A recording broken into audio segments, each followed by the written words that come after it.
एक गांव में कालू और उसकी पत्नी बिजली साथ रहती थी। कालू बेहद आलसी था, उसे कोई काम करना पसंद नहीं था। सारा दिन बस सोता रहता या तरबूज खाता रहता। एक सुबह बिजली ने उसे जगाया। ए जी, उठिए जल्दी, मेरे साथ कुएं पर चलिए, पानी भर कर लाना है, घर में बिल्कुल पानी नहीं है। भाग्यवान, तुम्हें तो पता ही है, जब तक मैं तरबूज न खा लूं, मेरे शरीर में फुर्ती कहाँ से आएगी। पहले मेरे लिए तरबूज लेकर आओ। अब इतनी सुबह सुबह मैं आपके लिए तरबूज कहाँ से लाऊं? अभी तो बाजार भी बंद होगा। तो तुम अकेले ही जाओ, इतनी गर्मी में पानी भरने, मैं तो चला सोने। ये कहकर कालू फिर सो गया। अब मैं तुम्हारे लिए तरबूज कहाँ से लेकर आऊं? कुछ देर सोने के बाद बिजली को कुछ याद आया। अरे हाँ, कल रात का तरबूज का एक टुकड़ा रसोई घर में रखा है, क्यों ना मैं वही टुकड़ा इनको दे दूं। बिजली बहुत ही चतुर दिमाग की थी। वह रसोई में जाती है और तरबूज का वो टुकड़ा ले आती है। ए जी, उठिए, मैं आपके लिए तरबूज ले आई। तरबूज का नाम सुनते ही कालू बिस्तर से उछलकर बैठ गया। भाग्यवान, तुम सचमुच तरबूज ले आई, जल्दी दो, मुझे बहुत भूख लगी है। तरबूज तो मैं आपको दे दूं, पहले आप वादा कीजिए, आप मेरे साथ कुएं पर पानी भरने चलेंगे। ठीक है भाग्यवान। फिर वह दोनों पानी भरने के लिए कुएं पर चले जाते हैं। जैसे ही बिजली कुएं से पानी निकालती है, कुएं की रस्सी टूट जाती है और उसकी गगरी कुएं के अंदर गिर जाती है।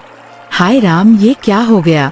क्या हुआ भाग्यवान? ए जी, गगरी तो कुएं में गिर गई। क्या बिजली, तुमने गगरी कुएं में गिरा दी? अब हम पानी कैसे भरेंगे? हमारे पास घर में केवल एक ही गगरी थी, वो भी तुमने कुएं में गिरा दी। इसमें मेरी क्या गलती है? कुएं की रस्सी टूटने के कारण गगरी पानी में गिर गई।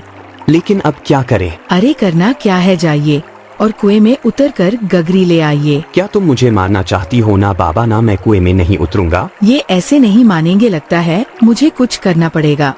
बिजली कुछ देर सोचती है और फिर कालू से कहती है, ए जी, अगर आपने कुएं के अंदर से गगरी निकाल दी तो मैं आपको घर जाकर बहुत सारे तरबूज खाने को दूंगी। क्या तरबूज? ठीक है, मैं गगरी निकालने के लिए तैयार हूँ। तरबूज के लालच में कुएं से वह गगरी निकाल देता है। फिर वह दोनों पानी भरकर घर आ जाते हैं।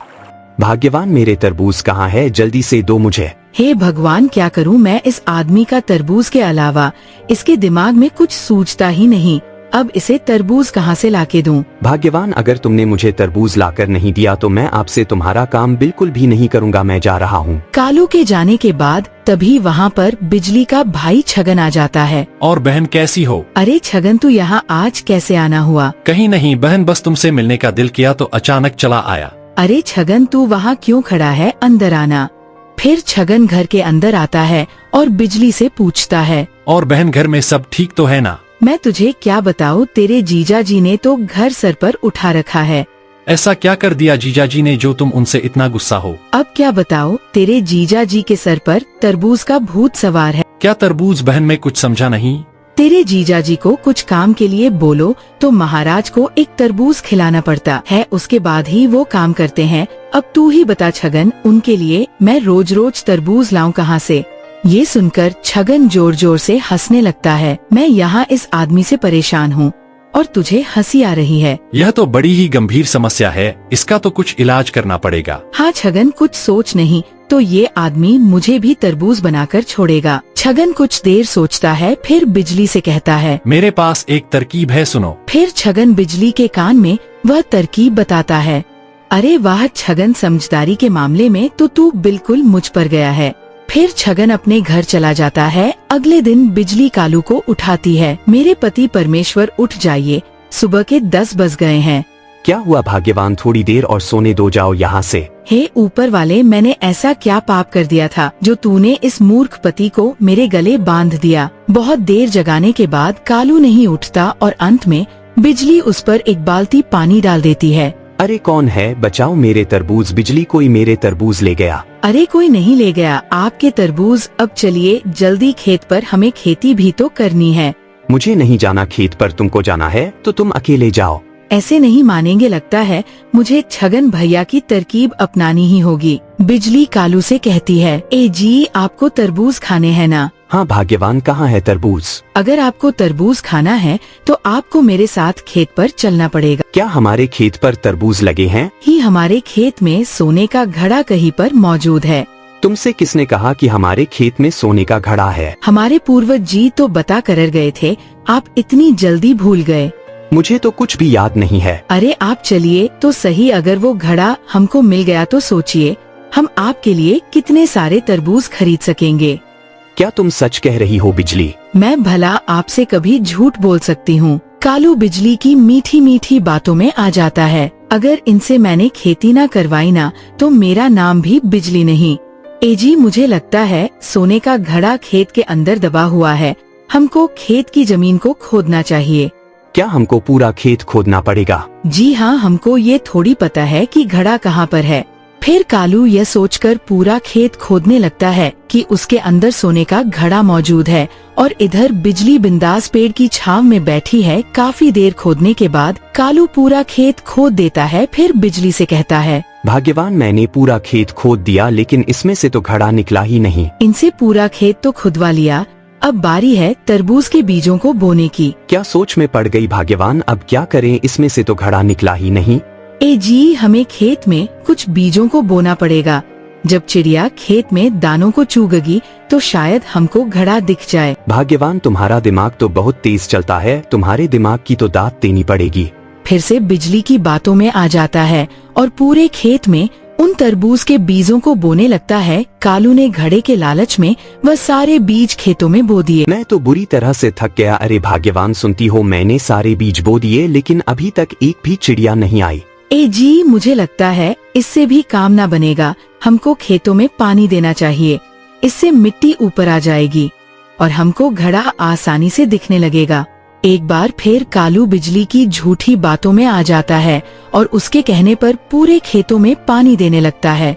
हाय राम, मैं तो बुरी तरह थक गया, इतना काम तो मैंने पूरी जिंदगी में नहीं किया। फिर कालू अपनी पत्नी से कहता है, अरे भाग्यवान, अब भी घड़ा नहीं निकला। सुनिए जी, मुझे ऐसा लगता है कि घड़ा ना हमारे साथ खेल खेल रहा है, हमें कुछ दिन बाद आकर देखना चाहिए।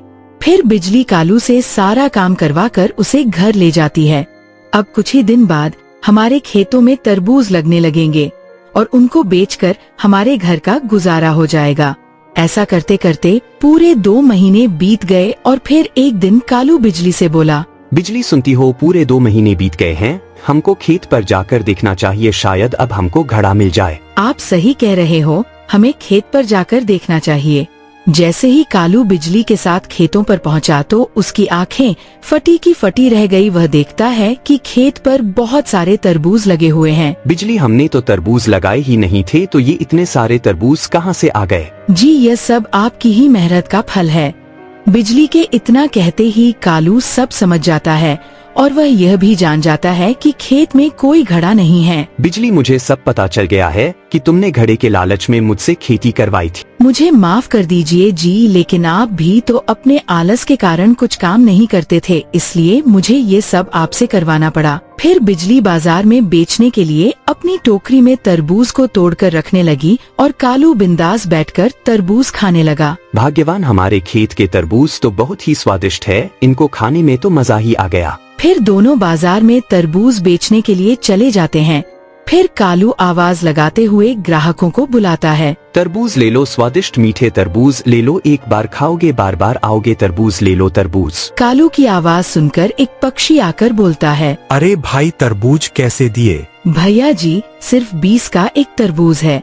मुझे 2 तरबूज दे दो। फिर बिजली उस पक्षी को 2 तरबूज देती है और वह पक्षी पैसे देकर वहाँ से चला जाता है। बिजली, हमारी पहली कमाई तो हो गई, अब ऐसे ही सारे तरबूज बिक जाए तो हमारा काम हो जाएगा। शाम तक उसके सारे तरबूज बिक जाते हैं।